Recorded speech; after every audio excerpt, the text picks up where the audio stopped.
Hola, bienvenidas y bienvenidos a nuestro capítulo de Repensando el Deporte. Hoy tenemos un tema, la verdad es que muy apasionante. Vamos a hablar de otro fútbol. Vamos a hablar de la cultura, vamos a hablar del derecho, de cómo el derecho llega al fútbol, y vamos a hablar de los procesos formativos que viven los niños y niñas de las etapas base. Vamos a conversar acerca de la gestión de sus sueños, cómo se gestionan sus sueños, eh, desde lo integral o desde lo deportivo, o cómo conversan. Entonces, para eso tenemos grandes exponentes. Tenemos a Mónica Saraiva, tenemos a Cristiani de Elia, tenemos a Hernán González, Mónica y Cristiani de Brasil, Hernán chileno, compatriota, y vamos a conversar para dos idiomas, para dos culturas, un problema que es común. Entonces, antes que todo, quiero presentar al equipo Sports Collab. Nos han preguntado qué hace Sports Collab, qué es. Entonces, ¿qué hace un laboratorio de innovación? Entonces, voy a aprovechar de comentarles a ustedes que somos un equipo interdisciplinario de personas cuyo propósito es transformar la vida de las personas y organizaciones al integrar los principios del deporte en sus acciones y decisiones. Y nuestra visión es ser parte de los procesos de innovación en espacios de trabajo colaborativo a través de los principios y los beneficios de la cultura deportiva. Entonces, en este contexto, Repensando el Deporte tiene por objeto resignificar. Queremos resignificar y por eso estamos acá. Lo primero, vamos a hablar de fútbol. La presentación que habíamos hecho era un concepto de fútbol que nos permitiese llevarlo a otro espacio. Entonces abrimos el concepto llamándolo: el fútbol es el maravilloso arte de relacionarnos en espacios horizontales delimitados, o cancha, o campo, donde somos parte de un ecosistema social llamado equipo, que tiene el objetivo de articular redes colaborativas situacionales o jugadas para lograr cumplir con los objetivos colectivos, que puede ser hacer un gol o ganar un partido. Siempre respetando el principio de la incertidumbre. El principio de la incertidumbre que hay que defenderlo con la vida siempre, porque eso es la libertad finalmente. Entonces nos damos cuenta que el fútbol es algo que va más allá de las cuatro líneas, y que es parte de un fenómeno social cultural complejo. Queremos invitar a Mónica. Mónica es periodista cultural y deportiva y fotógrafa. Actualmente se desempeña en el área de comunicaciones del Museo del Olá. Fútbol. Es apasionada por la cultura de su país y viene a contarnos su experiencia y visión sobre la relación del fútbol con la cultura. Hola Mónica, ¿cómo estás?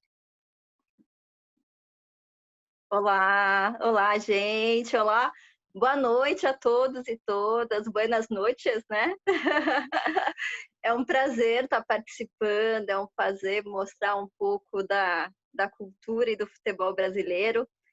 Como o bate-papo aí inicia com futebol e cultura, então eu vou passar um pouquinho para vocês da minha experiência nessa área e também como tia de duas meninas que adoram futebol.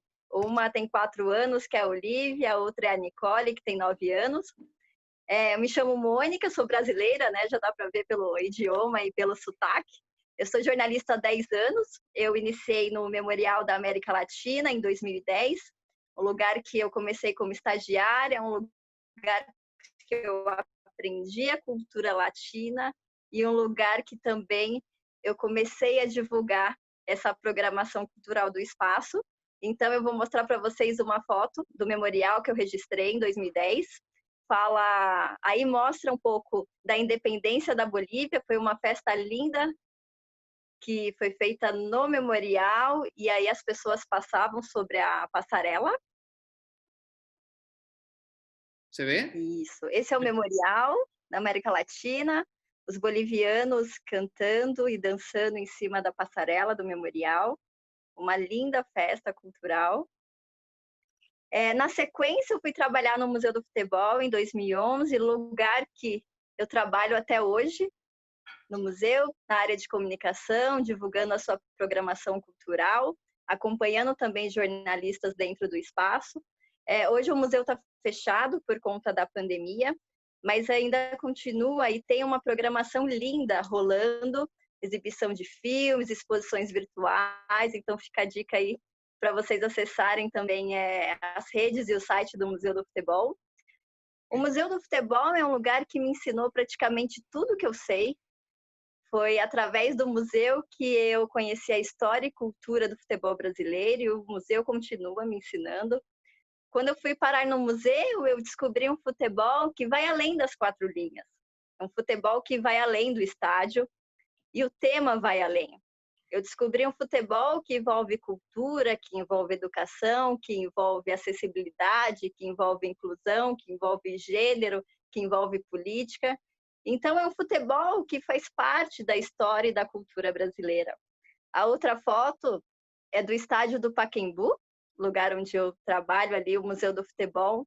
Ele está embaixo das arquibancadas do estádio. Essa é a Praça Charles Miller. Hoje o estádio do Pacaembu está com o hospital temporário por conta da pandemia.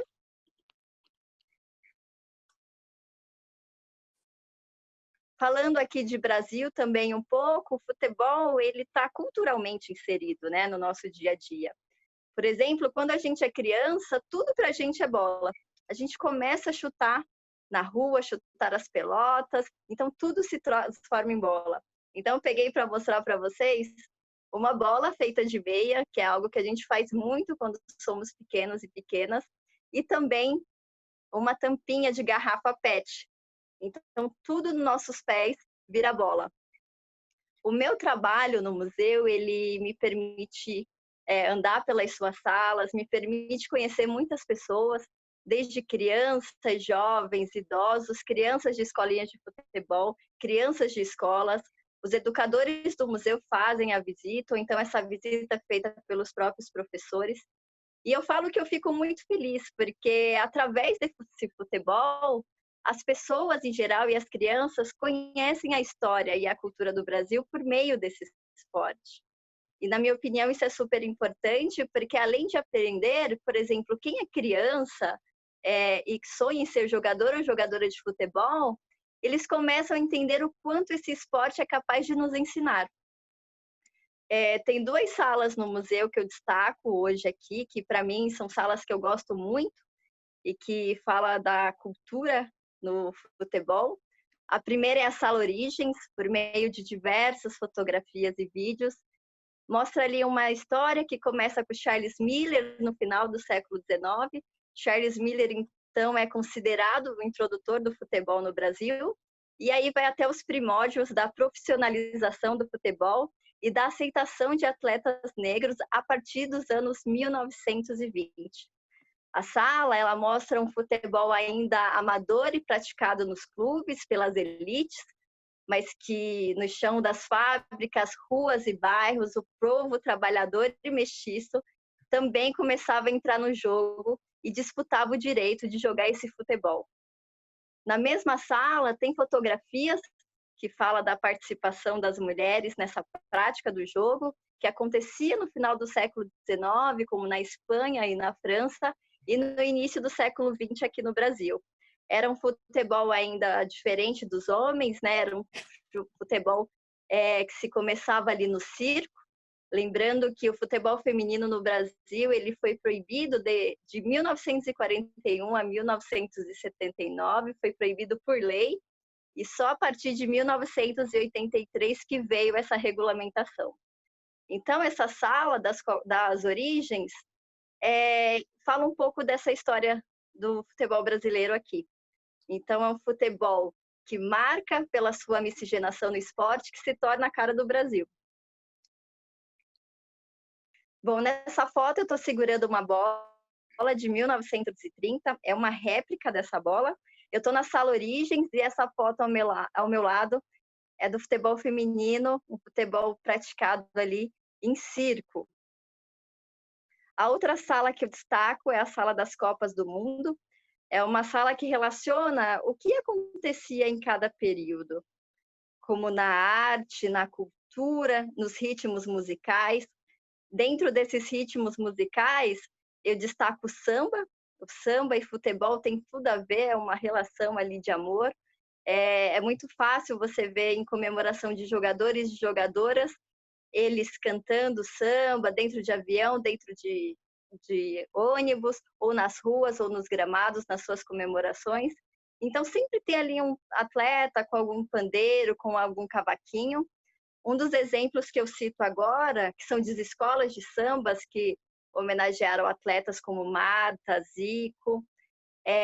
O Seba vai soltar para mim agora um trecho do desfile da Marta, homenageada pela Escola de Samba Inocentes de Belfort Roxo, no Rio de Janeiro. É um vídeo da Rede Globo, então a gente vai mostrar um trechinho dessa homenagem para Marta.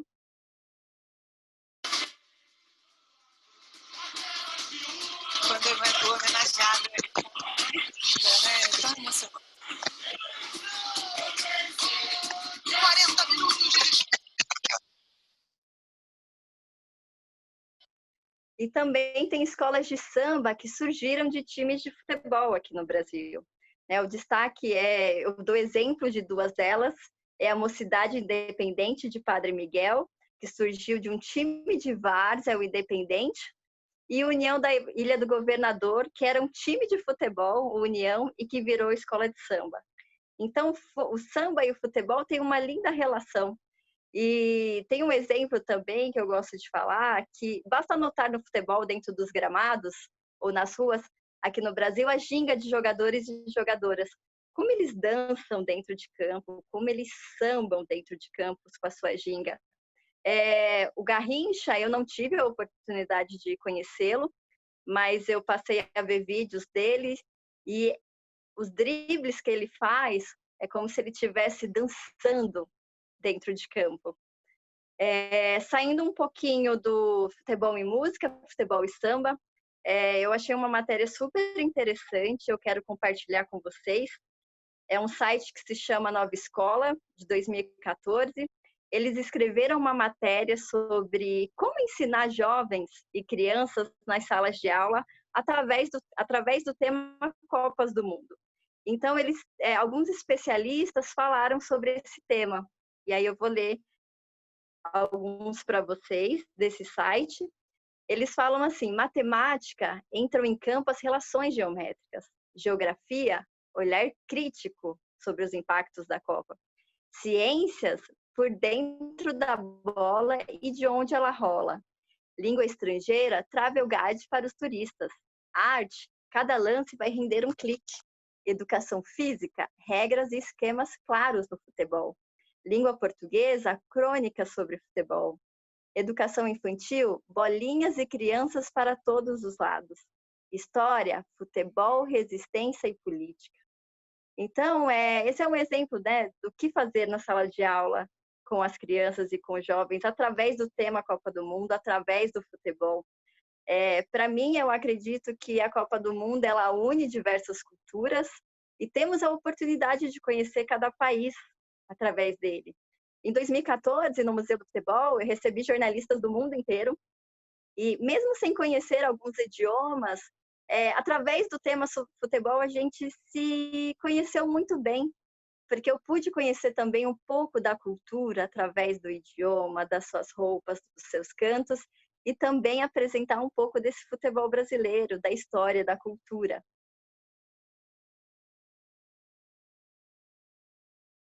Então, a primeira foto são torcedores do Chile, a segunda, torcedores da Colômbia, terceira é o pessoal da Camboja, e a quarta foto é um peruano que ama o futebol brasileiro. Então, eu aprendi muito com essas e tantas outras pessoas sobre futebol e cultura. A última foto me chamou muita atenção no dia que eu pude registrar, porque eu tenho um chileno, um garoto chileno, jogando futebol ali na rua, ali em frente ao estádio do Pacaembu, chileno. Então, eles não se entendiam ali no idioma, mas eles se entendiam através do futebol. E pegando um pouco essa ideia de futebol no chão ali do estádio do Pacaembu, eu compartilho umas fotos com vocês de alguns lugares que eu registrei esse futebol raiz.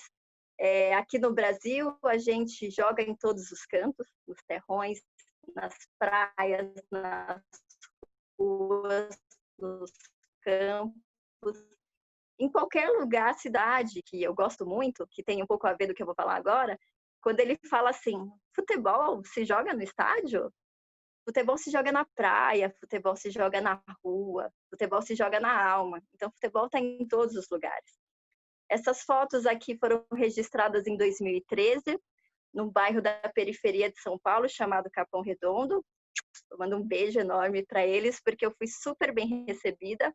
Foi um trabalho que eu fiz com a equipe do Museu do Futebol, junto com pesquisadores, com educadores e também com o pessoal do Estéticas das Periferias.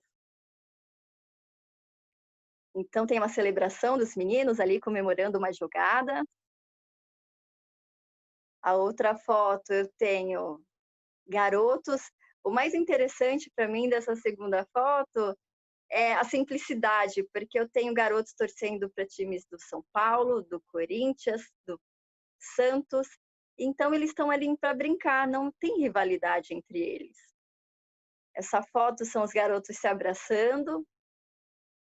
E a última são livros que foram levados para as crianças que, além de jogar futebol, elas também poderiam ler sobre o tema futebol, ler o que elas estavam ali jogando. Primeira e segunda foto, eu falo da Copa dos Refugiados em 2014. Eu fui voluntária como fotógrafa. Entre os times que participaram tinha Síria, Colômbia, Mali, Afeganistão. Então, tem alguns times aqui. Essa Copa aconteceu no centro de São Paulo.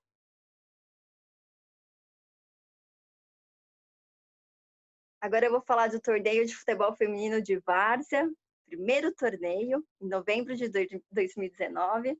O torneio ele teve 74 equipes de futebol de várzea da capital paulista, do Rio de Janeiro e também do Paraguai. Então, as meninas puderam disputar esse futebol de várzea. Aqui eu tenho duas fotos do campo de Jandira, em São Paulo.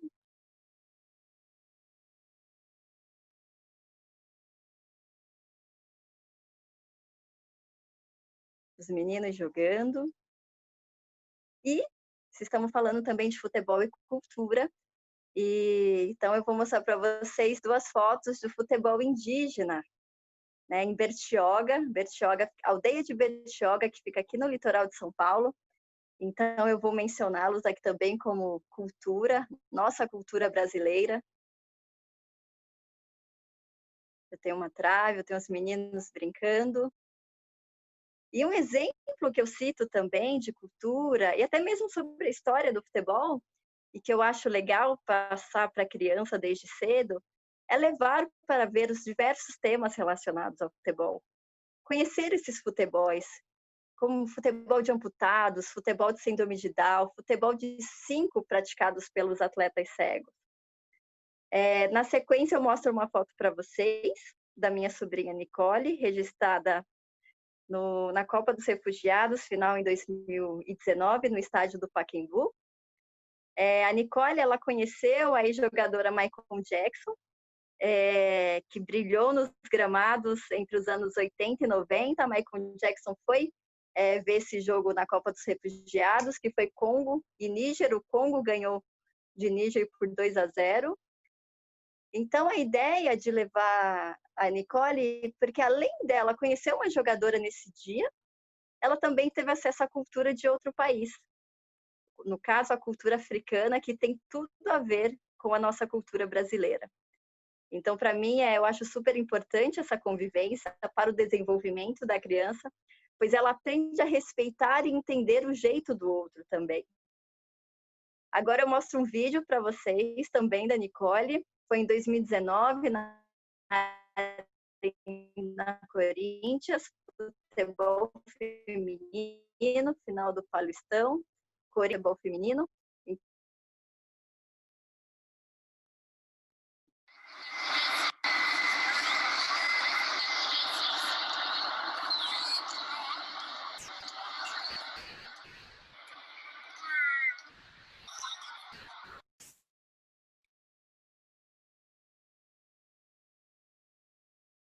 Então, a ideia de levar a Nicole para esse jogo foi para ela saber um pouco mais da história do futebol feminino e também, se ela quiser ser jogadora, ok, eu vou adorar, a titia vai adorar, mas também para ela conhecer esse esporte, né? Para também estar com as pessoas e também para entender que o futebol é para todos. Então, eu acho importante, e eu acho importante também passar esse conhecimento adiante desse futebol. Como o futebol se relaciona com a cultura do país? Como que começa? Quem são esses jogadores e jogadoras que iniciam essas jogadas mágicas? Eu vou citar aqui 2 exemplos para vocês. Eu tenho muitos exemplos de jogadores e jogadoras, mas eu escolhi 2 para essa noite. Um é o Leônidas da Silva, pioneiro no futebol brasileiro, artilheiro da Copa de 1938, e o Homem Borracha, ele que inventou o gol de bicicleta. A outra é a Lea Campos, ela foi a primeira mulher reconhecida pela FIFA no mundo como árbitra de futebol. Ela atuou entre os anos de 71 e 74. A Lea nasceu aqui no Brasil, em Minas Gerais, em 1945.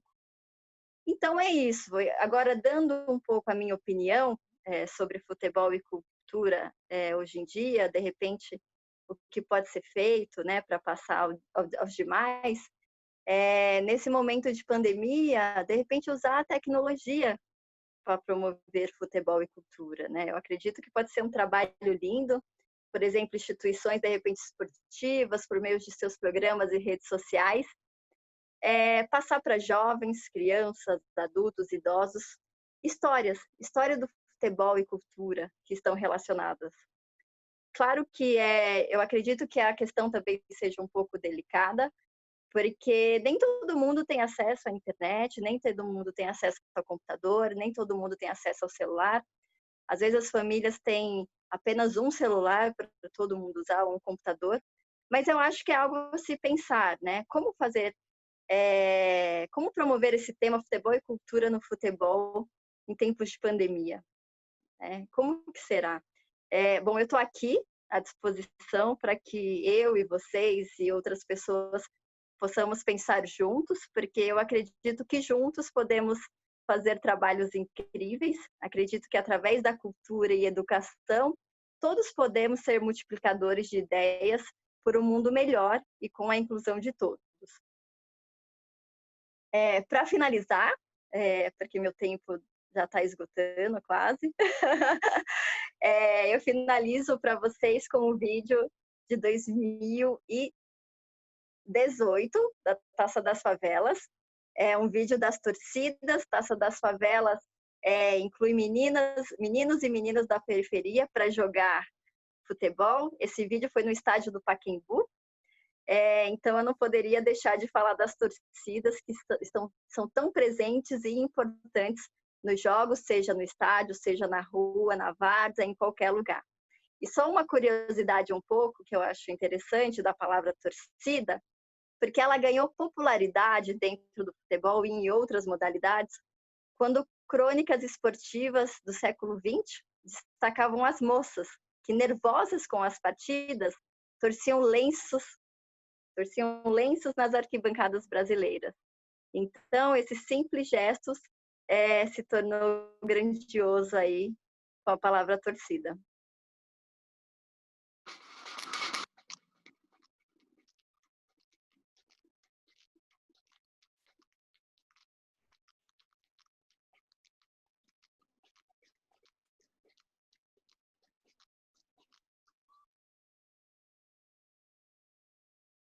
É isso. Muito obrigada, gente. Muchas gracias, Mónica, qué linda exposición. La verdad es que esto también nos da cuenta de que el fútbol como fenómeno cultural nos pertenece a todas y a todos, y que el fútbol es todo lo que queramos que sea también. Entonces, muchas gracias. Vamos a continuar con Cristiane. Cristiane es abogada deportiva, de derechos humanos, de responsabilidad social y ciudadana, es madre de un atleta, Actualmente se desempeña como auditora del Tribunal de Justicia Deportiva de Fútbol de Río de Janeiro. Es apasionada por temas deportivos, sociales, culturales y de respeto a los derechos humanos, y nos viene a contar su visión crítica y experiencia como profesional y como madre del mundo del fútbol, de la cultura cristiana. Para mí también es un placer tenerte acá con nosotros. Creo que calzamos en algunos grupos y tenemos unas opiniones muy críticas y que admiro mucho tu trabajo también, así que adelante, Cristiane, todo suyo. O microfone, Cris. Oi, boa noite. Vou tentar usar um conselho que recebi, falar devagar. É quase muito pior do que se eu tivesse que falar em espanhol, porque falar devagar, para mim, é interromper o meu raciocínio, que é muito agitado. Mas eu acho que, depois da exposição de Mônica, a Mônica trouxe a cultura como a parte alegre, a parte do gozo acerca desses momentos que a gente tem através de qualquer esporte, especialmente aqui no Brasil do futebol. Mas a gente tem que falar de outro tipo de cultura, que é a cultura do jogador, né? Que é o que eu trouxe aqui um pouquinho para tentar, em alguns minutos, expor para vocês aquilo que eu considero que são pontos importantes para a gente refletir. Eu acho que o momento, Seba, é muito apropriado. O momento é um momento de reflexão. Eu conversei com algumas pessoas que trabalham na base, alguns advogados desportivos. Eu gostaria de complementar que a minha área de formação original não é o direito desportivo.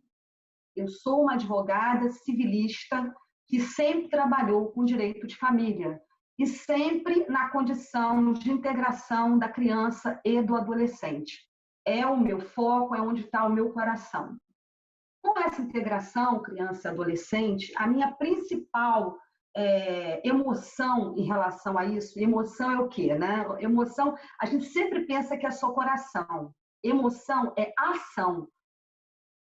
A palavra diz ação, é agir intencionalmente. Então, a minha intenção sempre foi compor esses elementos para que a gente criasse. A gente, hoje em dia, repete muitos comportamentos, a gente encontra tudo pronto na internet, nos livros, e a minha questão sempre foi: o que eu posso criar, o que eu posso compor e inovar? Dentro disso, eu fiz constelação familiar, que é um trabalho brilhante, de Bert Hellinger, que já está sendo utilizado na justiça brasileira, na área do direito de família, e que eu acho que é uma avaliação do ser humano em relação a tudo que ele pode ofertar e oferecer no seu biopsicopedagógico, enfim, todos os seus elementos. Então, eu trouxe aqui para vocês algumas das ponderações que me fazem refletir diante dos temas desportivos, sem nenhuma pretensão de não receber críticas por isso, sem nenhuma pretensão de fechar os temas. Pelo contrário, reflexão. Eu trouxe aqui para vocês os dois artigos principais da Constituição Federal, 227 e o 217 da Constituição Brasileira. O primeiro dele, falando da proteção de crianças e do adolescentes, né? A proteção integral das crianças e adolescentes, o 227, e o 217, que é justamente o artigo que fala do desporto, do esporte, que é dever do Estado o fomento das práticas desportivas. Por que eu trouxe esses dois artigos? Para a gente saber onde estão os nossos nortes e limites. E quando a gente fala em formação, quando eu fiz o meu trabalho de conclusão de curso, eu fui buscar na base elementos para compreender o que acontecia lá e quais os auxílios, quais as técnicas que estavam sendo utilizadas para a proteção dos interesses e direitos das crianças e adolescentes. Qual foi o meu foco? O serviço social. Eu não sei como é aí no Chile, o Hernan depois pode contar melhor para a gente, mas aqui os times de base, aqueles que pretendem ter o certificado de clube formador, eles adotam algumas diretrizes que compõem um acervo para que possam ter, na condição de clube formador, alguns direitos sobre aquele atleta futuramente, inclusive os direitos à indenização pela formação.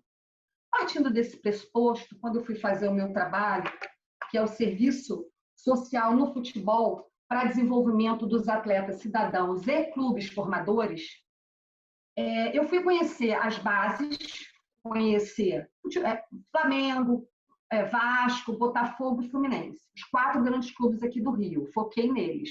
Obviamente que isso não é, eu repito, isso não é um panorama nacional, mas quando a gente percebe o que há de melhor, a gente pode compreender o que ainda falta para que aqueles que são academias, que não são clubes de futebol na concepção indicada pela nossa legislação, ainda precisam avançar e caminhar para que a gente possa trazer atletas do interior para comporem minimamente a recepção da educação que merecem quando têm a pretensão de jogar futebol.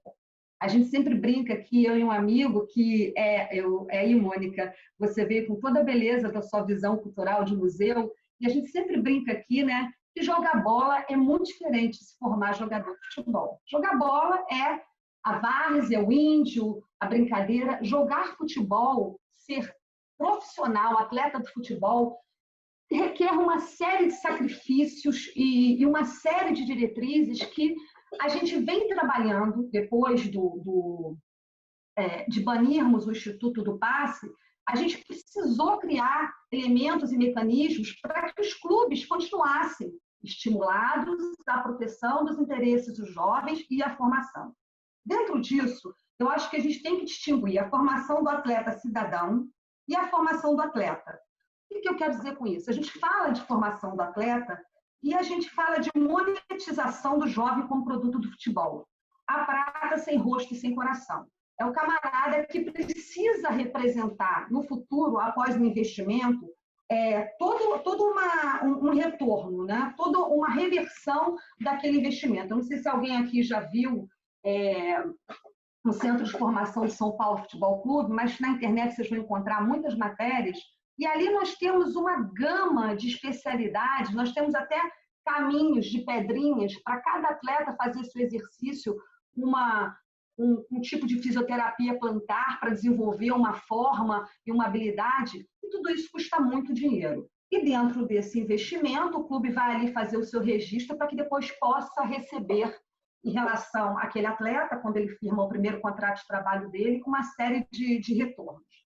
Mas, como certificação do clube formador, os pretensos clubes formadores deverão cumprir alguns requisitos: assistência educacional, psicológica, médica, odontológica, alimentação, transporte e convivência familiar. Tem que manter os alojamentos em condição de higiene, salubridade e alimentação. E tem que fazer alguns ajustes, inclusive temporais, 4 horas por dia de treinamento. A pergunta que fica é como, de que maneira, e hoje, quando você vê que a arrecadação dos clubes de futebol existe arrecadação, de que maneira isso pode reverter e reverberar para que essas condições sejam realmente implantadas? O que a gente pensa em primeiro lugar, né? Quando a gente institui as normas gerais do desporto, eu sempre fico pensando por que ninguém fala da sociologia do atleta. As pessoas falam, e eu defendo muito a questão das assistentes sociais, eu defendo muito que não estão previstas pela CBF para a certificação de clube formador. Eu desafio, depois da minha pesquisa nos clubes, alguém dizer que a essencialidade do serviço social inexiste. Ele é um serviço essencial. Hoje, uma assistente social dentro de um clube, ela orienta o atleta desde a abertura de uma conta corrente até o uso do preservativo para não engravidar uma menina. Então, são funções que necessariamente não seriam de uma assistente social. E, se você, dentro dos clubes, somar o número de atletas alojados e aqueles que, mesmo não alojados, não estão em contato regular com a sua família, estão com uma tia ou com alguém com quem não tem qualquer intimidade ou condição de dividir os seus problemas, a assistente social ela se multiplica. Durante as minhas entrevistas, principalmente no Botafogo, onde os meninos estavam naquele dia, nós fomos interrompidos numa média de 3 dias de entrevistas para cada uma dessas assistentes sociais, numa média de 6 a 8 vezes, com os jogadores sempre trazendo os mesmos problemas. Tia, eu não sei fazer isso. Tia, eu não consigo fazer aquilo. Tia, eu não sei como eu vou chegar a tal situação que preciso para resolver um problema particular. E outros problemas do futebol. E aí a gente fica naquela pergunta. É interessante que a assistente social resolva todos esses problemas? A assistente social aqui no Brasil tem toda uma fundamentação e uma formatação dos tempos de repressão, de um contexto político de acolhimento e retirada e assistencialismo. E a gente não pode confundir as duas coisas. Elas são necessárias, mas a gente precisa desenvolver no jovem atleta uma condição de autodefesa. E dificilmente a gente vê isso no meio do futebol. O que nós vemos são os meninos muito atarefados. Eu tenho um estudo que é muito interessante. Esse estudo é de 2010 e hoje ele deve estar defasado, mas que no final de uma carreira, de uma formação de um jovem atleta de 12 anos, tem de várias idades, o tempo que ele dedicou ao estudo é idêntico ao tempo que ele dedica aos treinos, se não mais aos treinos. Como que esse atleta pode desenvolver uma educação regular? Tudo que a gente vê no futebol, e no futebol aqui no Brasil, é o único esporte onde se exige a formação profissional. No futebol, como que a gente pode analisar esse desenvolvimento do atleta para formar-se cidadão? Primeiro, se eu falo de contrato especial de trabalho, e se eu sei que a legislação brasileira é muito complexa, porque ela fala, na FIFA nós temos dos 12 aos 23 para termos uma formação. Aqui no Brasil, nós cortamos essa formação e fica um interregno de 2 anos, dos 12 aos 14, onde não há um enquadramento. E aí começa uma discussão dos advogados da área de trabalho, começa uma discussão dos advogados esportivos, que não chega a lugar nenhum na efetiva proteção do interesse das crianças e dos adolescentes. Fiz aqui um esqueminha, que é o seguinte: o contrato de formação e aprendizagem ele vai do 14 aos 21. O primeiro contrato especial de trabalho ele pode ser assinado a partir dos 16. A formação ela vai estar entre 14 e menor de 21, como eu falei. A Constituição fala do trabalho a partir dos 16. A FIFA fala dos 12 aos 23 para a formação. E o Estatuto da Criança e Adolescente fala de 12 anos para criança e dos 12 aos 18 como adolescente. Dentro desse contexto, a gente precisa pensar numa forma de educação não tradicional. Camarada, o jovem que se encontra na base, ele precisa receber elementos, e exigência, as exigências são várias. Na FIFA se falam em uma série de harmonizações para que ele possa exercer as atividades dele com dignidade, inclusive um diferencial na educação. Só que na prática ele não existe. Como a Mônica disse, se a gente não tem acesso à internet, como é que a gente vai levar essa mutação educacional ao atleta de base? Como é que ele vai conseguir, e aí a gente também tem que ver para quem isso interessa e a quem isso interessa, o que cá entre nós, eu acho de grande bobagem se nós pensarmos que educação vai gerar uma independência, porque não vai. O atleta, inclusive, é interessante isso porque eu estudo também o esporte eletrônico, e o atleta não está interessado em ser advogado, ele não está interessado em ser empresário, mas ele precisa conhecer e colaborar com esses direitos. Ele precisa conhecer e colaborar com uma formação que talvez possa ser traduzida em imparcial. Eu preciso ensinar para ele elementos históricos, elementos acerca de matemática, etc., mas ele também precisa conhecer filosofia, sociologia, ele precisa compreender e de uma maneira objetiva. Ele não aguenta, o atleta ele não consegue treinar e ficar 6, 8 horas estudando nos livros, etc. Principalmente Porque as condições não são as condições regulares. A maioria dos nossos atletas estuda em containers, estuda numa educação, numa escola pública noturna, onde para ir até essa escola, cumprir a sua regular formação, porque ele vai ser fiscalizado, ele leva às vezes 20, 30 minutos a pé, cansado, exausto. Então a gente tem que pensar na eficácia dessa formação. Porque essas conexões, quando a gente fala em sociologia, a gente pensa em conexões presente, passado e futuro para construir. A gente fala, o Sebastião falou em multidisciplinariedade, eu ouso falar em transdisciplinaridade. O que eu quero dizer com isso? A gente precisa compor uma nova disciplina, a disciplina da sociologia do futebol. Sociologia do futebol como um esporte que tem um contrato especial do trabalho, é diferente em relação aos outros, produz um tipo de relação diferenciada e que precisa ser trabalhada, porque senão a gente vai acabar com o futebol de base no Brasil. A gente já tem os riscos do atleta, do jovem jogador, que é levado para fora de uma maneira intempestiva, o clube não tem nem a chance de assinar o contrato de formação, porque ele é excluído, ele é pinçado para que exerça essas atividades em outros locais, e a gente precisa saber, a gente precisa falar disso. O atleta não tem consciência, não tem, ele precisa ser desenvolvido em sua consciência. Meu filho, que é um rapaz classe média, que tem uma formação regular, que consegue desenvolver essa formação, que já fala inglês, que já fala espanhol, ele não tem a exata consciência do que é a formação para o exercício de uma atividade cidadã, caso ele não seja jogador de futebol. E a gente está falando de 99% dos garotos, garotos e garotas que não serão jogadores. Então, a gente precisa ofertar a essas pessoas uma condição de resgate da sua dignidade de pessoa humana. Existem aquelas pessoas que dirão, bom, no Brasil, principalmente você que mora em Jacarepaguá, do lado da favela, é muito melhor eu ter um garoto dentro de uma condição precária de alojamento, dentro de uma condição precária de estudo, do que ter um garoto dentro de uma favela levando bala. Então, no Brasil, se pensa que é muito melhor ter o atleta dentro de uma estrutura de futebol, ainda que ela seja precária, do que na sua própria casa, dentro de uma condição de tráfico, dentro de uma condição problematizada em todas as circunstâncias.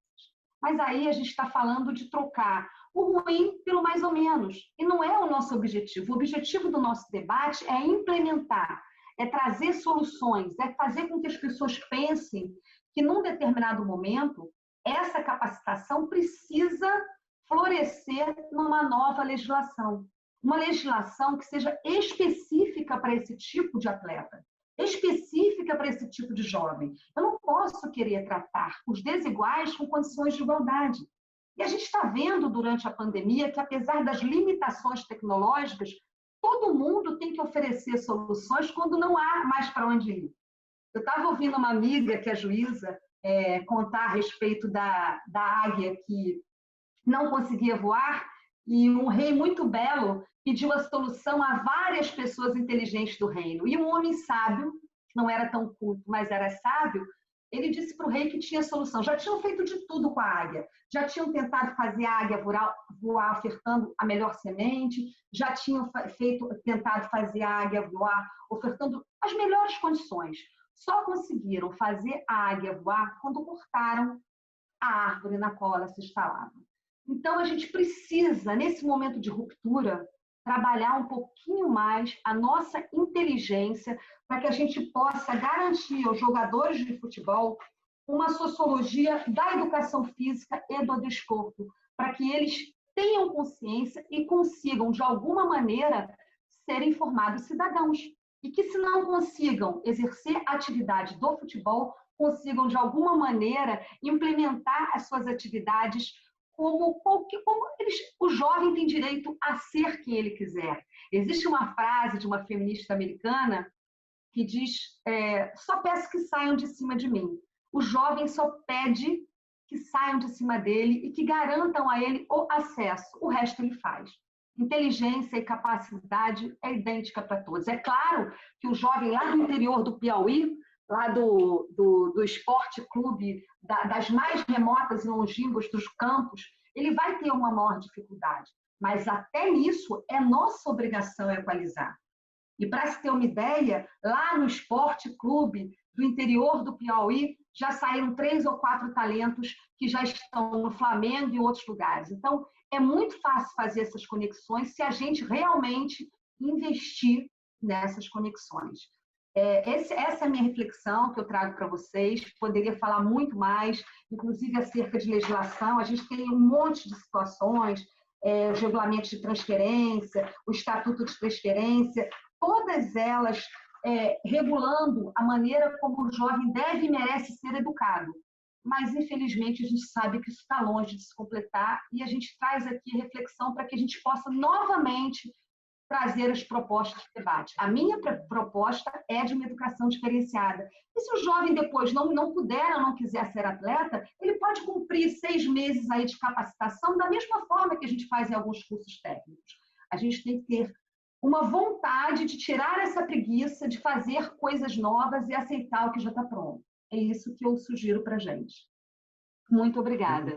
Muchas gracias también. Qué importante todo lo que estás comentando, porque creo que es una situación súper común, que bueno, vamos a tener a Hernán que nos va a comentar lo que pasa en nuestro país. Sin embargo, la problemática es común. También dice mucha relación a cómo las estructuras tradicionales de educación están en el pasado, se están transformando las formas de aprender a través de la interdisciplinariedad también, y la idea es poder querernos en diversidad, poder valorarnos en diversidad y generar una sociedad más compleja e integral desde la articulación de redes de colaboración, que es un poco lo que nosotros estamos buscando en estos espacios, de tratar también de, hablamos 2 idiomas distintos, pero nacimos en el mismo continente y podemos comunicarnos igual. Entonces podemos entendernos, y eso es un poco dejar la preguiza de tener la disposición de entender lo que estás intentando hablar. Muchas gracias, Cristiane, muchas gracias. Muito obrigada a você, muito obrigada a vocês. Vamos a ir con nuestro tercer invitado, compañero de Chile también. Él es abogado, él es oficial de cancha de la NFP en las competencias de fútbol joven y femenino, es asesor de clubes de fútbol, futbolistas y representantes, en particular del fútbol femenino. Entre sus publicaciones cuenta con una investigación acerca de los derechos de los jugadores menores de edad y la FIFA. Viene a contarnos acerca de las dificultades que debe sortear un jugador de fútbol en el largo camino hacia el profesionalismo. Hernán, bienvenido, muchas gracias por aceptar la invitación también. Está en su casa, está en su campo, a bola está con usted.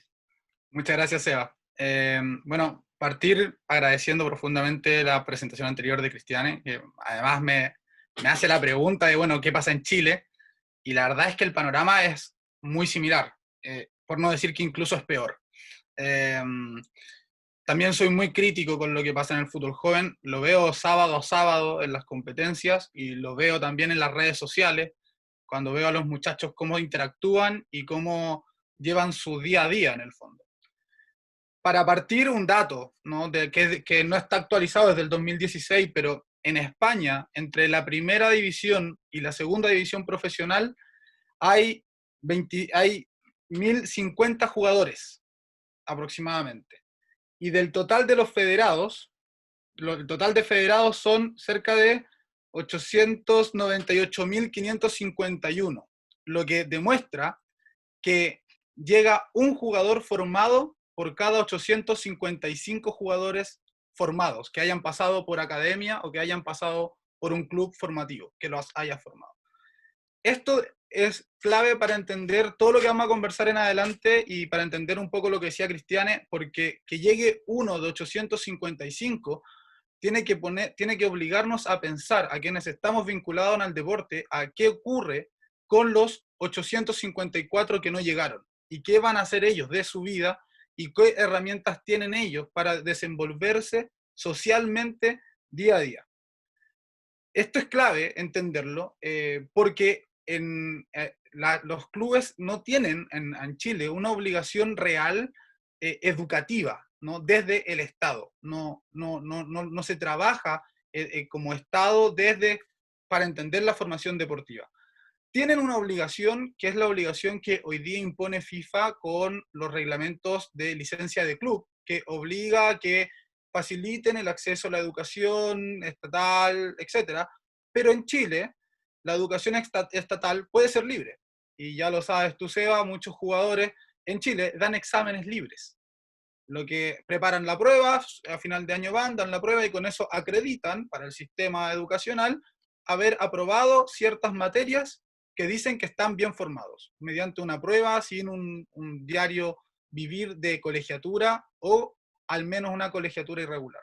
Eso es lo primero que se puede decir. Entonces aquí viene la primera gran pregunta, que es ¿de qué formamos cuando hablamos de formación? ¿No? Y lo que estamos formando, la respuesta inmediata que damos en el mundo del fútbol es decir, nosotros estamos formando jugadores.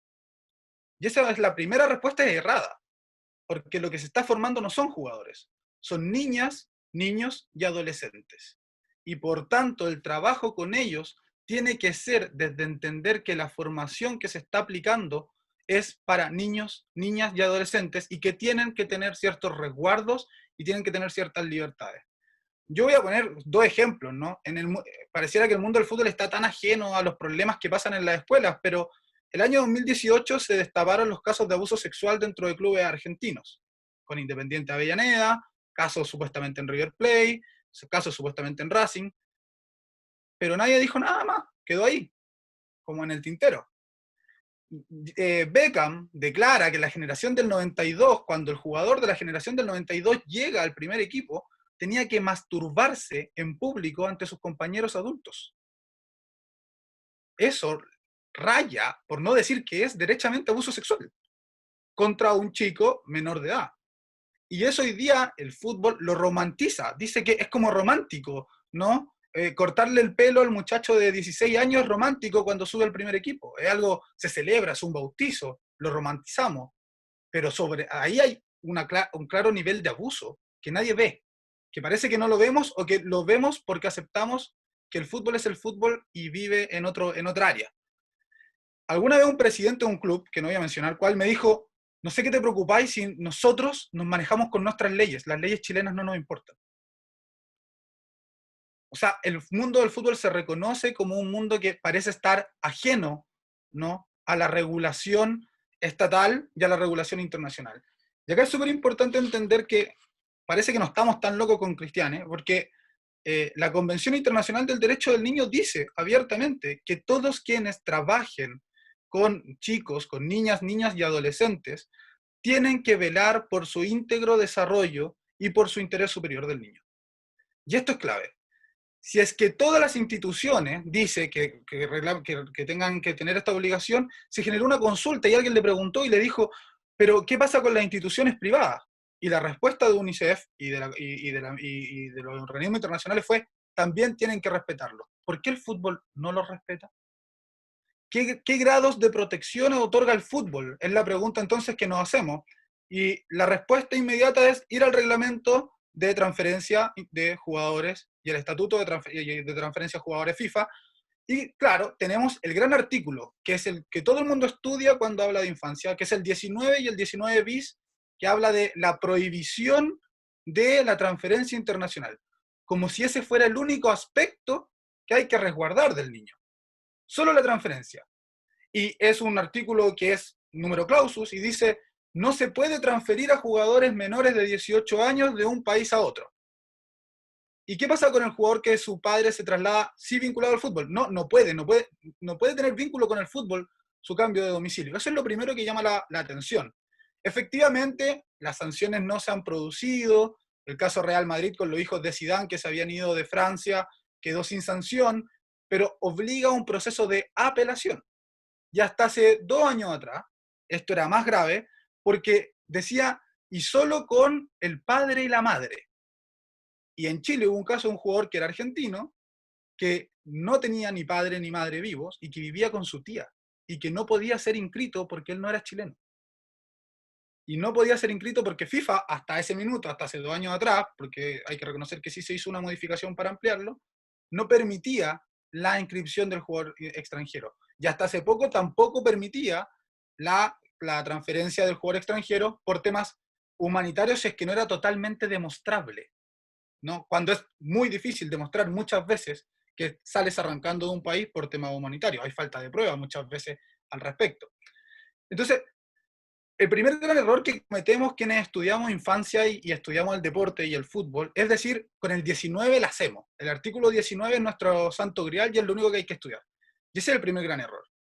Porque el reglamento después hay que entenderlo de manera sistemática y efectivamente después vuelve a referirse a jugadores menores de 18 años, diciendo, por ejemplo, en temas contractuales, que el contrato de un futbolista profesional menor de 18 años no puede exceder los 3 años de contrato, estableciendo una protección que yo felicito, aplaudo, porque pareciera que reconoce en cierto grado la autonomía progresiva del niño en cuanto a otorgarle la posibilidad de firmar por menos tiempo, ¿no? Pero después no dice nada más. No habla de las cargas de trabajo de un niño menor de 18 años. No, si el jugador pasa a tener ficha profesional, tiene que entrenar como el profesional de 32 años, tiene que entrenar como el profesional de 24. El jugador de 16 años tiene que tener el mismo camarín del jugador de 24 o 25. ¿Aceptaríamos en otra parte de la sociedad, en cualquier otra área, que un chico de 15 años se vista en un mismo camarín que un adulto de 30 años y se duche en las mismas duchas? ¿Lo aceptaríamos o lo cuestionaríamos? Al menos lo cuestionaríamos. A mí me parece que al menos se cuestionaría, ¿no? Porque hay que otorgarle un nivel de protección a ese chico. Luego, claro, muy bien Cristiane habla del tema del derecho de formación, ¿no? La indemnización de formación como un elemento a analizar también, ¿no? Bueno, en Chile los clubes declaran, ¿no? Yo creo que es porque entendieron mal la ley, entendieron mal el reglamento, declaran que ellos gastan en la formación del jugador $30.000 al año. O sea, son equipos categoría B. El equipo que me demuestre que gasta 30.000 por jugador, yo me paro, lo aplaudo, y hasta le hago una vaca para juntarle la plata. Vaca, le hago una colecta, vaca en la colecta en Chile, hago la donación para ayudarlo a cumplir la meta de la plata. Pero el club no siempre se invierte eso, esa es la verdad. Y cuando analizamos después qué pasa en Chile, la situación es un poco más compleja, porque tenemos el artículo 44 del reglamento del fútbol joven, que establece, y este artículo es clave, establece la idea de la formación, ¿no? Que se pagará por indemnización el monto establecido, son todos clubes categoría B, así que todos en teoría se pagan $30.000 por formación, pero establece algo que FIFA ya no autoriza. Establece la esclavitud del niño, porque establece el derecho de retención del club respecto de los derechos del niño, de los derechos federativos asociados al niño.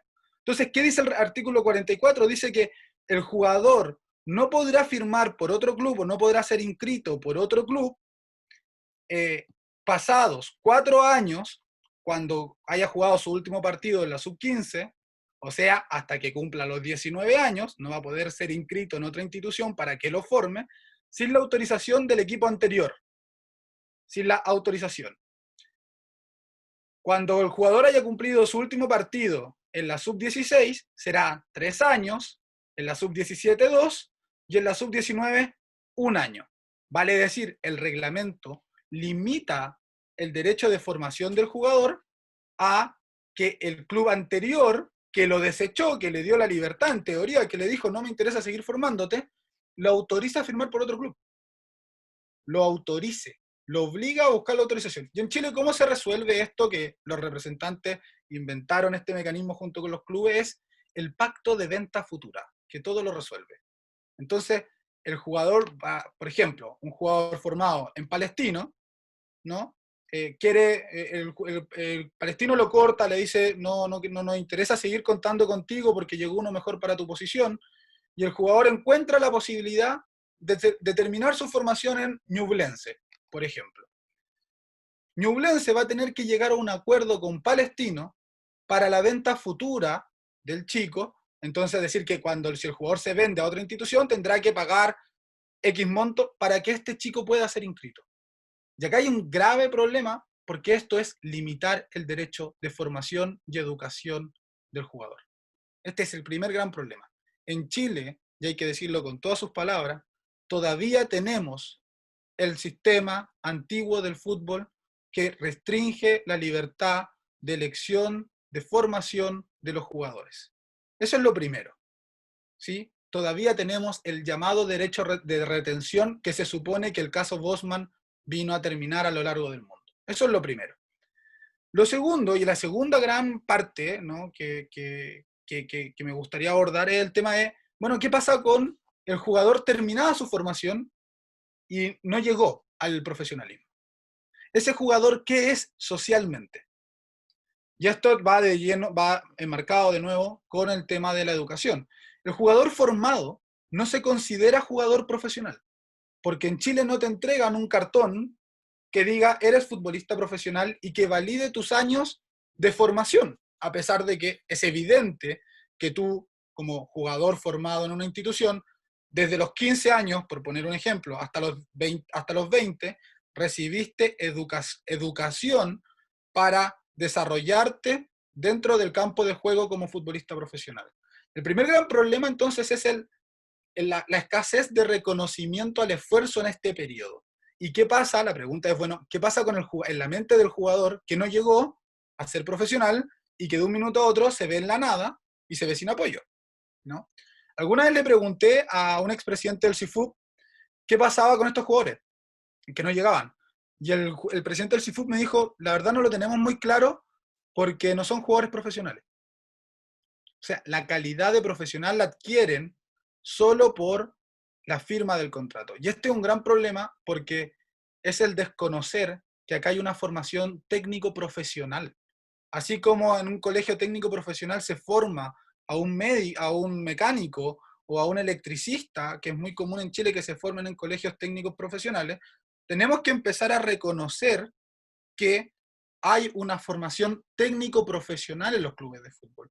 Y reconocer esto nos va a obligar a que el Ministerio de Educación tenga que observar los procesos de formación dentro de los clubes. Porque obliga a ver que la formación cumpla con requisitos. ¿Qué requisitos tiene hoy día un club para formar a un jugador? Que el técnico de la sub-15, sub-16, sub-17 y sub-19 hayan pasado por el INAF y tengan el curso de técnico profesional. En el caso de la sub-19 tiene que ser técnico profesional con licencia para dirigir en primera división.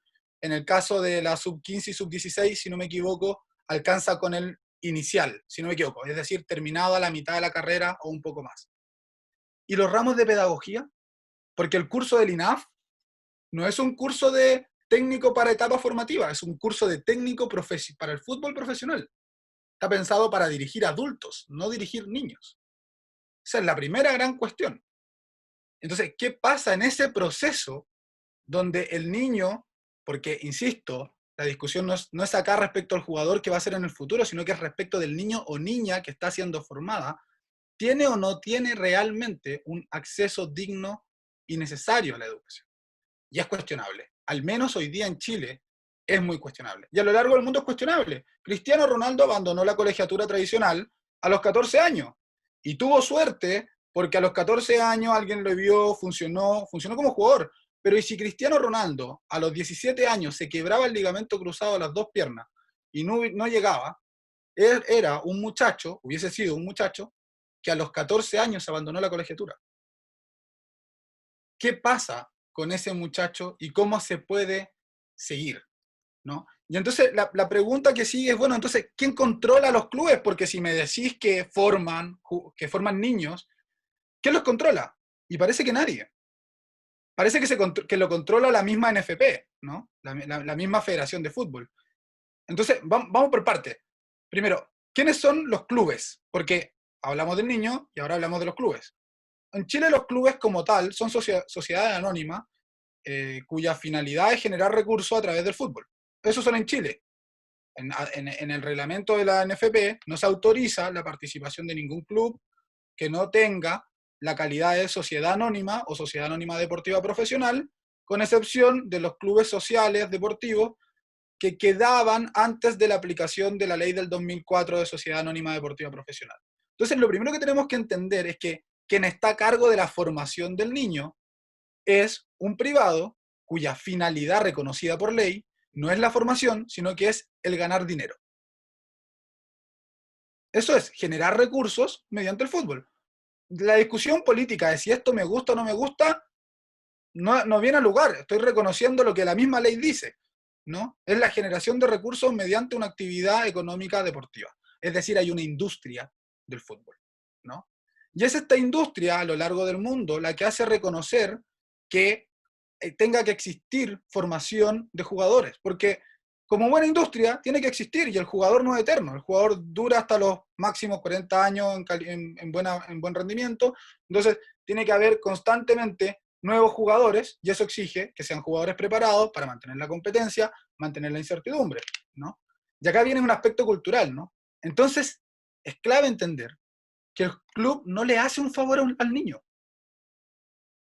que es una declaración que todos los hinchas dicen, ¿no? Como el jugador se va porque le ofrecieron mejor contrato. Oh, es un mal agradecido porque nosotros lo sacamos de la pobreza. El club no le hace un favor al niño.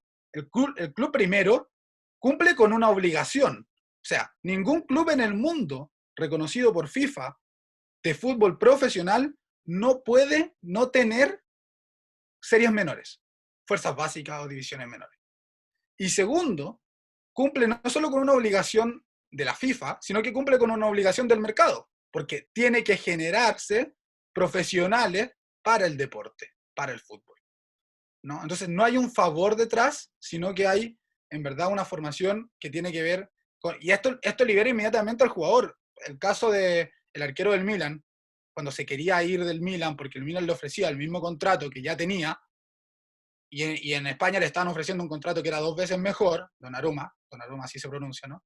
El hincha del Milan lo quería colgar vivo en la plaza pública, un muchacho de 18, 19 años, porque no estaba dispuesto a firmar y el club lo había sacado de la pobreza. Yo no sé, a mí la universidad hasta el día de hoy no me llama para decirme que me sacó de la pobreza. Dudo que en algún minuto lo haga, porque yo le pagaba. Acá hay una diferencia, ¿no? Educación privada, ¿cierto? Sí.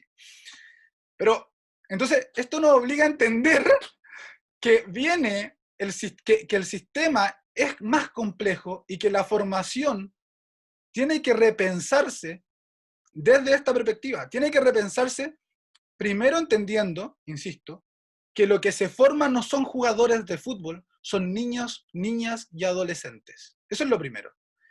Y hoy día, en tiempos modernos, tenemos que además formar niños, niñas y adolescentes con la complejidad del mundo actual. Yo no me canso de repetirlo. Partido Colo-Colo Audax Italiano. Se termina, tanda de penales, pierde uno de los dos equipos y el técnico del equipo perdedor sentó a todos los jugadores, esto hace 3 años, todos los jugadores en círculo y les dice, esto pasa porque entrenan como niñas. Educación de género, ¿no? Un sesgo de género importante en un club, de uno de los 2 clubes más importantes en la etapa formadora de jugadores. ¿Qué podemos esperar de ese chico que toda la vida ha venido escuchando como le repiten, es que juegas como niña, pegas como niña, como si eso fuera algo malo? No sé, a mí me encantaría que Tiana Elder fuera jugadora de la selección adulta masculina, porque es mejor que casi todos los arqueros que tenemos hoy día como alternativa a los 4 o 5 seleccionables.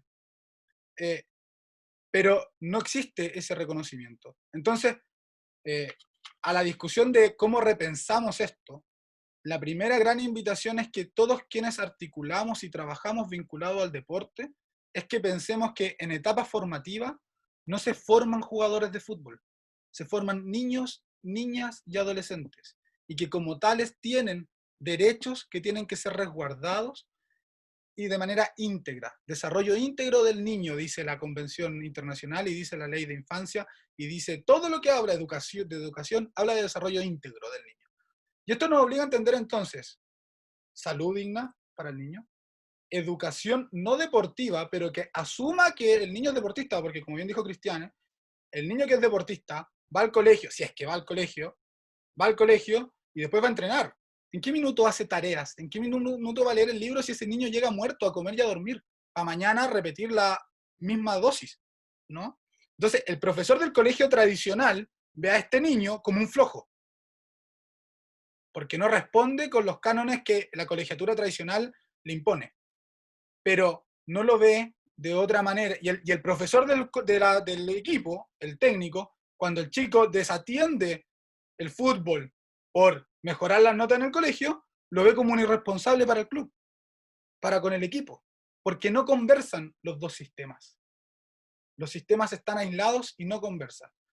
Psicología deportiva, los entrenadores ven a los psicólogos como problemas muchas veces, y no son problemáticos. Hay clubes donde no, yo hay clubes con los cuales me puedo sacar el sombrero en Chile, como hay clubes con los cuales yo derechamente digo esto está mal, pero lo importante es entender que esto es sistémico, no hay que entenderlo como el club A actúa bien y el club B actúa mal, sino que es un problema sistémico donde los derechos del niño no están siendo estudiados y analizados de manera correcta. Creo que me pasé incluso en el tiempo, Seba, así que...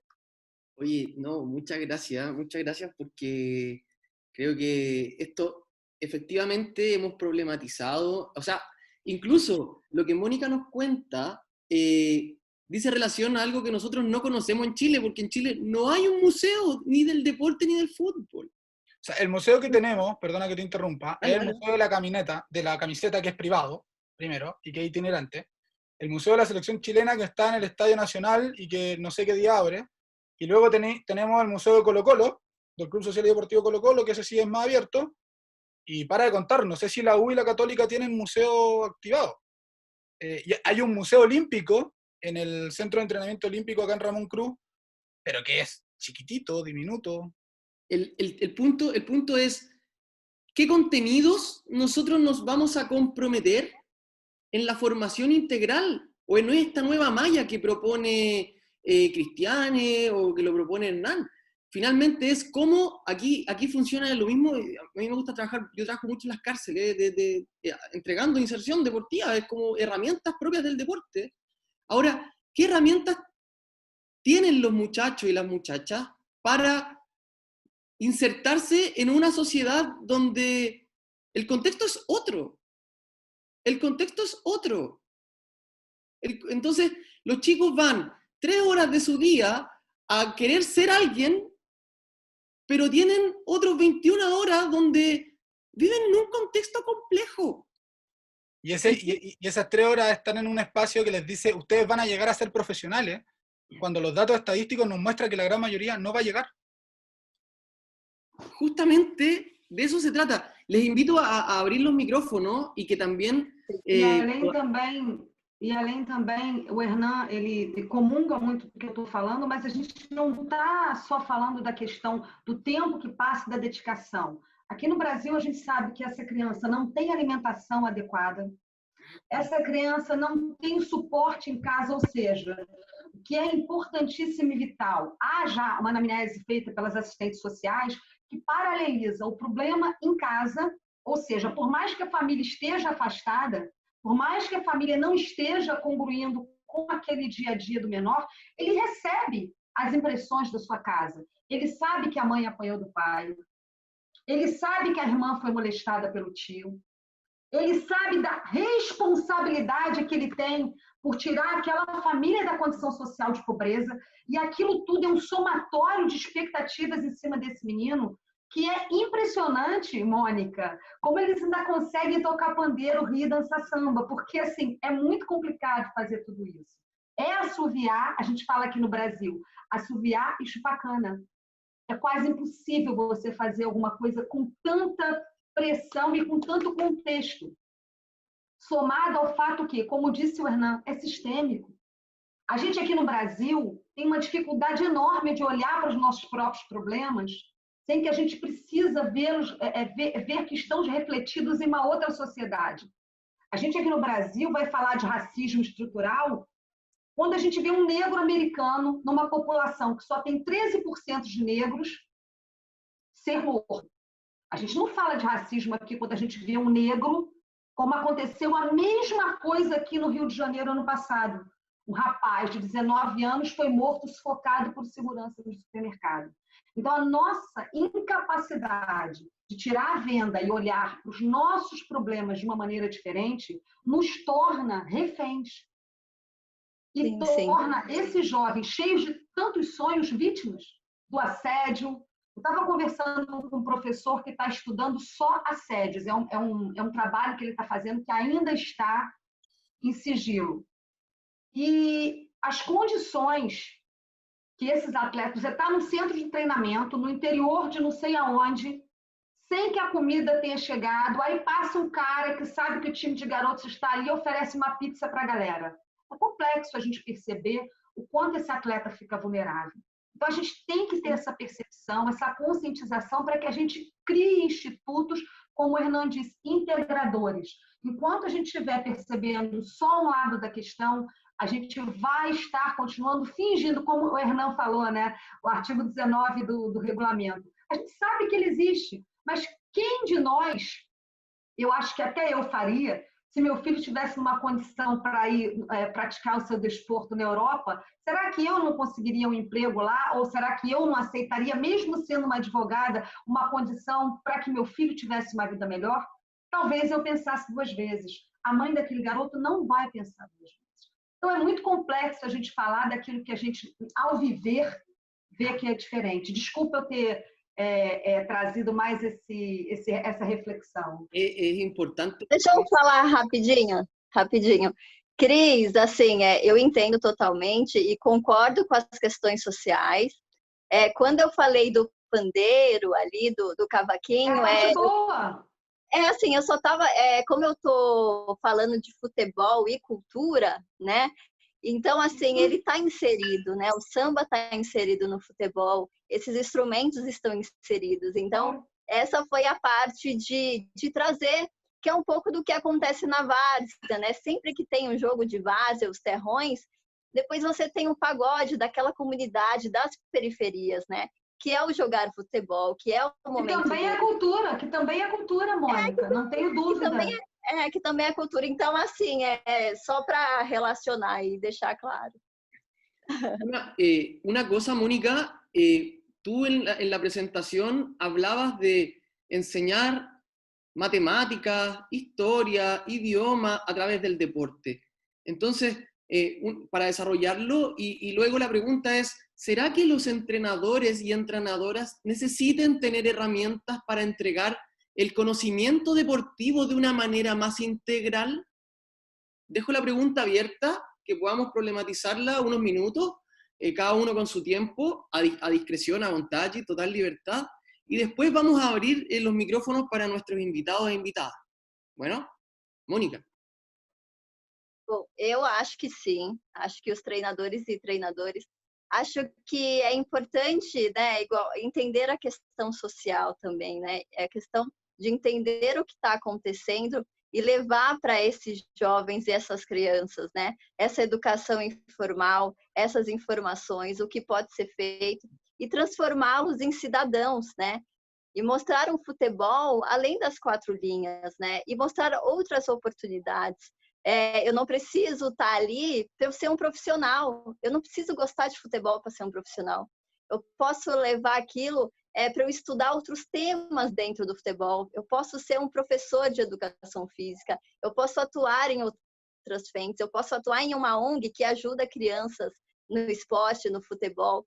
Então é isso, né? Eu acho que os treinadores, eu acho que eles podem ter esse papel de ensinar esses futebols para as crianças, que não é uma obrigação, eu não preciso ter obrigação dentro de campo, por exemplo, para ser um grande profissional, eu quero brincar, eu quero estudar, eu quero entender esses futebols. Eu acho que isso, para o desenvolvimento da base das crianças, seria super importante, porque conhecimento é uma coisa que a gente adquire e passa para as outras pessoas. Se eu tenho crianças e adolescentes entendendo esses conceitos, eles podem crescer e ser multiplicadores de ideias. Então, é isso que eu acho. Muchas gracias, Mónica. Hernán, Cristian, ¿quieren desenvolver la idea? Deixa a Hernán falar primeiro. Fala, Hernán. Fala primeiro, pode falar. Muchas gracias. Sí, o sea, hay que integrarlo. Necesitamos que los profesionales que trabajan en el deporte se integren de otras maneras también y que integren otros conocimientos. Y que los de otros conocimientos integren el deporte y las artes como válidos dentro del sistema educativo. La pandemia nos ha demostrado que las artes son los que nos han mantenido a flote psicológicamente a muchos. Y el colegio sigue viendo la arte como el ramo de los flojos. No veo dónde. Entonces, lo necesitamos. Alguna vez en la cancha, siendo oficial de cancha, casi me caigo de espalda cuando un técnico en la sub-17 de un club se da vuelta, me mira y me dice, estos cabros, tal por cual, no entienden lo que es una diagonal. Si el jugador, el niño, no entiende a los 17 años lo que es una diagonal, el problema no es del niño. El problema es de quién lo ha estado educando todos estos años, que no ha sido capaz de ver que el chico no... Ni siquiera estoy diciendo que no es capaz de explicarle, sino que el chico no puede llegar a los 17 años y nosotros darnos cuenta que él no sabe lo que es una diagonal. O sea, ¿qué tipo de instrucciones le estamos dando o educando a ese chico en la semana que no nos damos cuenta y después el día de partido le pedimos que haga una diagonal y nos damos cuenta que no sabe? Tenemos que integrar el deporte, tenemos que integrar la cultura, tenemos que integrar otras formas de entender la vida a la educación y tenemos que integrar la educación al deporte, integrar la educación a las culturas y a otras formas de vida. Tiene que ser, es sistemático, no podemos entender lo uno separado del otro. Cristiane. Eu sempre uso esse termo, aliás, eu venho usando esse termo depois que eu comecei a fazer o mestrado em Ciências da Atividade Física. O meu mestrado ele é relacionado ao lado sociológico, e eu sempre falo, a gente tem que sociologizar, e todos têm que, né? Eu estava ouvindo o pessoal da academia lá do Ronaldo, na Flórida, falando, né, do sistema, é muito diferente, né? Nos Estados Unidos a gente treina, o treinamento é feito para que eles ingressem numa escola, né? Você prepara para que eles consigam uma bolsa, né? Você prepara para que eles consigam uma educação melhor, né? O futebol, ele não é causa, ele é consequência de alguma coisa. E, na realidade, aqui é diferente. E essas metodologias todas, essas diferenças, fazem com que, muitas vezes, o treinador aqui, primeiro que a gente também tem que compreender quem é esse treinador e os elementos que ele tem. Quando a gente está falando de treinador, a gente está falando daquela pessoa lá da várzea, do Piauí, que treina com elementos muito diversos, muito diferentes. A gente está falando de um camarada aqui que tem algum preparo, mas que não tem totais condições de abordagem e formação para abordagem desse menor. E isso faz uma diferença. Faz uma diferença até na detecção da melhoria da capacidade no futebol do próprio atleta. Eu tenho um amigo que trabalhou alguns anos, eu não vou dizer com quem ele fez isso, mas eu vou contar um milagre. Ele trabalhou com um grande jogador de futebol e, na sua capacidade de discernimento e conhecimento de técnicas, ele conseguiu desenvolver nesse jogador uma habilidade que o jogador não tinha. Ele percebeu uma dificuldade do jogador congruir determinados movimentos que o fizeram, depois que ele conseguiu modificar essa forma de manipulação corporal, conseguiu acrescentar na capacidade dele dentro de campo e melhorar. E hoje em dia esse cara está aí no mundo explodindo por conta de uma intervenção de um profissional capacitado. Então, também tem que haver interesse, também tem que haver um tempo para que esse profissional, para que esse treinador consiga congruir. E hoje, a gente já pode se dar por satisfeito aqui no Brasil, porque o profissional, a gente pode se dar por satisfeito, não por absolutamente satisfeito. Hoje, o profissional técnico de futebol conversa com a psicóloga, conversa com a assistente social, conversa com a equipe multidisciplinar. Isso vai fazer com que o técnico entenda que, quando aquele menino não for bem no jogo X, ele pode estar com um problema pessoal e resolvido pode torná-lo capacitado a ser um atleta brilhante no próximo jogo. Então, todos esses enfoques, todas essas comunhões de identificações são muito importantes. Então, quando a gente fala de treinador, a gente também tem que considerar que estamos numa fase de mutação. Esse novo treinador que está se formando, que está tendo que fazer o curso, que está tendo que realizar uma diversidade de conhecimentos, também está se revendo. E nós, como educadores, temos que nos rever e temos que compreender que até determinado ponto nós não fomos porque não sabíamos como fazer. Então, a gente tem que também ter a humildade de querer reaprender. É muito difícil você ver um treinador falando dessa questão de educação. Eu vi no outro dia, teve um debate técnico do Cruzeiro, do Fluminense, e eu acho que foi o técnico do, não sei se foi o técnico do Bahia ou do Cruzeiro, que trouxeram essa questão da educação diferenciada. Então, eles também têm que nos trazer esse feedback daquilo que pode e deve ser mudado. A gente precisa desse pessoal que vivencia o futebol para que a gente possa ajudá-los também naquilo que talvez eles não estejam enxergando e eles nos trazerem aquilo que eles estão sentindo. Isso vai fazer toda a diferença. Oye, hay un libro que se llama Educación Física, Orden, Caos y Utopía, del profesor Adroaldo Gaya, brasileño, y él dice que el cuerpo en el colegio está estacionado, que en la escuela el cuerpo se transforma solo en el movilizador de nuestro cerebro y no se integra en el espacio social del conocimiento, más allá del trasladar a la mente de un lugar a otro. Es como y él llama el iluminismo racionalista. Y ahí él dice, bueno, los elefantes no danzan y os cães no jogam futebol. Como? Já ouvi no circo dar espetáculos e os cães fazerem muitos gols.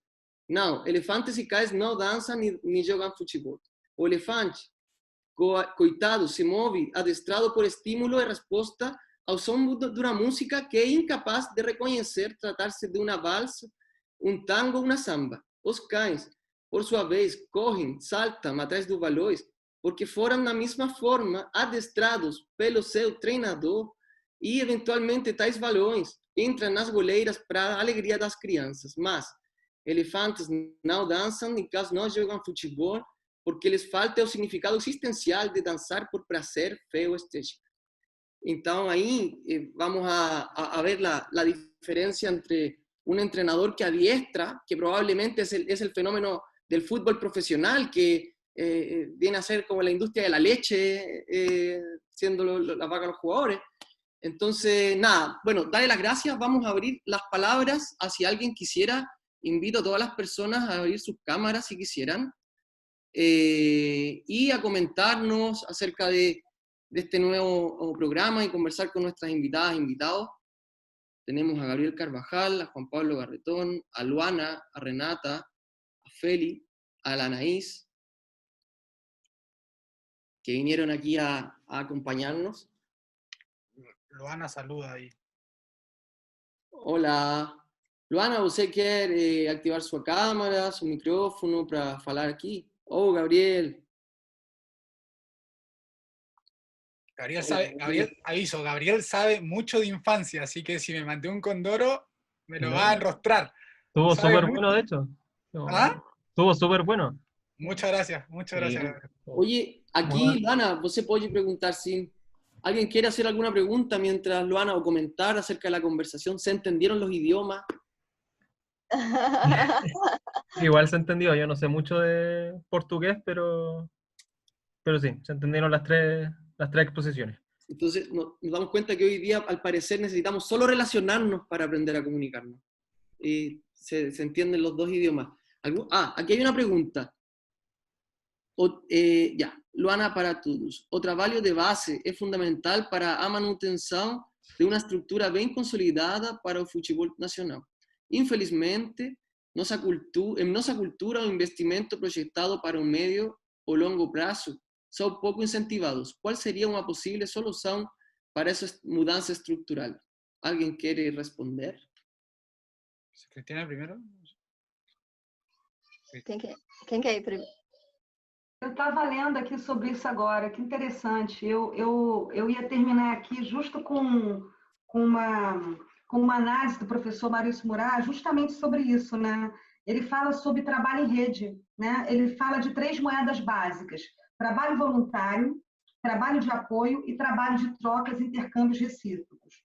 Ele fala de ações institucionais, públicas ou privadas, de natureza filantrópica, de ajuda e assistência social, né? E principalmente do empresariado. E o conjunto de ações e intervenções institucionais ou grupais dos órgãos públicos para aproximar as comunidades, avaliar sua multiplicidade cultural. Ele chama isso de sair do escritório, de ir para as ruas. Eu acho que o que a Luana perguntou está relacionado à ação. A mudança estrutural, não adianta a gente só falar nela, a gente precisa trabalhar de um modo engajado, né? Então, ele traduz isso na responsabilidade social com apoio financeiro empresarial, com projetos de inclusão social, inclusive para os portadores de deficiência, artes, educação e trabalho. Aquilo tudo que a gente já falou, mas com as captações dos setores privados também, para que a gente possa, de alguma maneira, começar a traduzir na ação. Eu acho que é isso. Quizás se puede conectar con la sostenibilidad de la que tanto estamos hablando, quizás. Puede ser una colaboración público-privada bien interesante que puede pasar. Hernán, Mónica, ¿alguien quisiera complementar? Mónica. Posso falar? Olha, eu vou da mesma ideia com a Cris. Eu assino embaixo, eu ia muito falar desse trabalho voluntário, dessa busca de um futebol mais... Como pensar um futebol mais sustentável? Como pensar um futebol agora em meio à pandemia? Como que a gente pode mudar um pouco esse futebol pensando na base? Então é isso, assim, só para complementar e deixar uma pergunta para a gente mesmo, né? O que fazer para melhorar esse futebol? É uma pergunta importante, problemática. É uma pergunta para nós, né? Assim, para nós como um todo, né? De podermos começar a fazer algo. Muchas gracias, Mo. Nosotros lo hablamos, Seba, hace como 2 semanas, o una semana, hablamos un poco de esto, ¿no? De que cambió el mundo con la pandemia. Y el error el error fácil que se puede llegar a cometer es pensar que cuando la pandemia acabe tenemos que volver a lo mismo. Y no tenemos que volver a lo mismo, tenemos que repensar todo lo que hemos hecho y ver cómo lo modificamos y cómo se sostiene. La industria del fútbol en particular tiene que analizarse. En Chile se habla de que si el fútbol no vuelve el 31 de julio, los clubes quiebran, se declaran en quiebra. ¿Por qué? Porque la industria del fútbol es una industria que sustenta su análisis económico en base a proyecciones de ventas futuras, ¿no? Entonces, la plantilla de un equipo vale X millones de dólares. Y ese valor está sacado en base a cuánto ganaría el club si vendiera a todos los jugadores. Cuando en rigor, y en estricto rigor, la plantilla de un club no vale, es un gasto. Y el gasto es la cantidad de sueldos que tengo que pagar como empresa. A partir de ahí ya nos cambia. Si cambiamos el foco de cómo analizamos la industria, vamos a encontrar más respuestas a cómo mejorar a largo plazo, porque nos va a obligar a pensar a largo plazo. La plantilla es un gasto, no es una inversión realmente. No sé, Cristiano Ronaldo hoy día en la Juventus ya no vale lo mismo que valía cuando llegó, porque ya le quedan menos años de contrato y por lo tanto baja su valor de comercial, y todos esos factores hay que empezar a analizarlos. Del mismo modo, entonces los clubes tienen que entender que las fuerzas básicas o los jugadores formados en casa no son un producto que van a vender posiblemente en cierta cantidad de tiempo más, sino que tienen que asumirlo como un gasto necesario para el mantenimiento de la industria. Y si la industria quiere crecer y mejorar y ser atractiva, hoy día el fútbol es cero atractivo. Te lo comenté el otro día, que lo escuché en un foro en Argentina. La generación entre los 16 años y los 24 años no consume fútbol, consume highlights, porque ven, estando en la casa o incluso en el estadio, el 70% del tiempo de partido están conectados al celular. O sea, básicamente ven las jugadas de interés, consumen highlights. Y eso habla de que el fútbol está dejando de ser atractivo a los 90 minutos. Y por lo tanto la industria tiene que cuestionarse el cómo volver a ser atractivo 90 minutos o reducimos los tiempos de juego al 20% o 30% restante. Tiene que verlo, tiene que actualizarse. Y creo que en ese sentido FIFA dio un primer paso, que es reconocer y decir, ok, pueden hacer 5 cambios. 3 stop, pero 5 cambios, lo que ya te habla de que el 40% de la plantilla va a estar más fresca y uno supone va a haber más dinamismo de juego. Pero eso no es lo único. O sea, hay que cambiar una estructura completa para que eso pueda llegar a ocurrir. Qué interesante. Bueno, creo que de repente pudiéramos quedarnos conversando mucho tiempo. Va a virar después al capítulo siguiente, vamos a conversar de sostenibilidad para hablar de todas las acciones de inserción social. ¿Por qué es inserción? Entonces, preocuparse del 99% pareciera ser lo más lógico entonces. Si al 99% nos protege una constitución. Exacto. Bueno, en Chile la Constitución no menciona la palabra deporte hasta bien adentrado, hablando de las municipalidades, pero no lo toca como una garantía. Entonces también repensar qué entendemos por deporte, qué entendemos por fútbol, y aquí probablemente lo que decía Mónica al principio, fútbol no está solamente en el estadio, en la arena, fútbol está en todos lados. El fútbol es una cultura y es parte de nuestra esencia, como latinos, como lo que fuera. Homo ludens.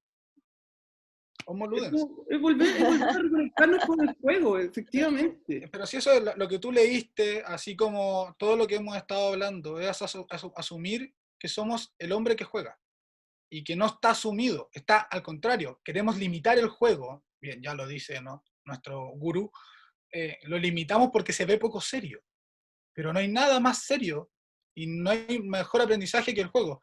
Lo dice Piaget, lo dicen grandes filósofos de la educación, pero todo lo que se trabaja en educación, todos lo leen, todos lo citan, pero nadie hace lo que dicen que hay que hacer. Claro, que al final el conocimiento se aprende experimentando, no solo leyendo, porque uno puede llegar a conocer a través de la lectura, pero no es lo mismo el conocimiento desde lo que leo a desde lo que me tocó vivir, que esa es la experiencia, y eso es de mucho valor. Exacto. Entonces, Cristiane, Hernán, Mónica, les dejo las últimas palabras para que vayamos cerrando. Agradecer a la Anaís, agradecer al Kevin, agradecer al Gabriel, al Juan Pablo, a la Luana, a la Renata, a Félix. Le quiero agradecer al Seba Rivas, al Javi Ureta, al Javi Martínez, a la Sofi, la Anaís, la Pame, que son nuestro equipo Sport Collab, que nos permiten hacer innovación. Tenemos en el equipo una socióloga, tenemos en el equipo a dos ingenieros, periodistas, porque creemos, publicistas, porque creemos en que las cosas hay que hacerlas de manera interdisciplinar.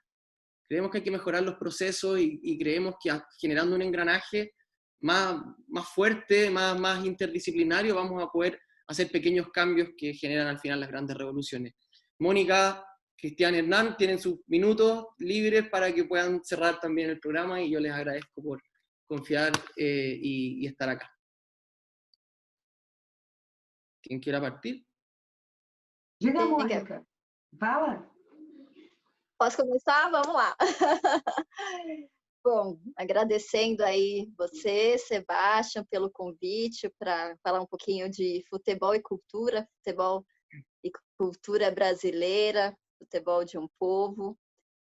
Agradecer a todas as pessoas que estão aqui, né, escutando eu e a Cris, né, falando português, e as pessoas estão aqui com a gente para falar sobre o tema, então desde já meu agradecimento por isso.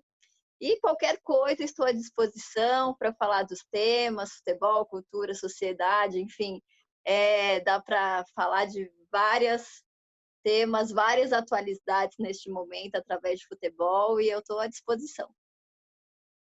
Obrigado, Mônica. Cristiane, Hernán.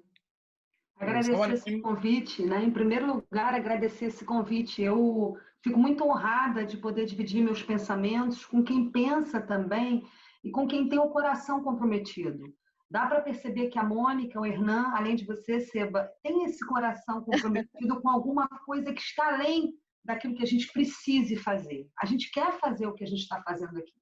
A gente veio por uma concepção que vai muito além de fazer uma live, que vai muito além de...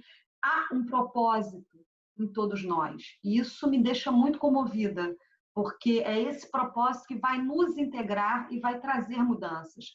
Eu tenho conversado com muita gente aqui no Brasil que quer fazer um desporto diferente. Não é só acadêmico.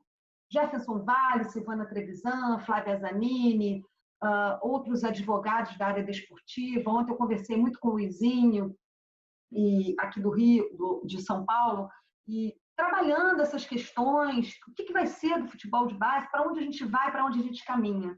E eu acho que a gente tem que entender que o todo não é igual à soma das partes. Tem um textozinho antigo que fala da divisão do trabalho social e da consciência coletiva, é de Durkheim, e ele diz o seguinte: o conjunto de crenças e sentimentos comuns aos membros de uma determinada sociedade é muito diferente da consciência individual.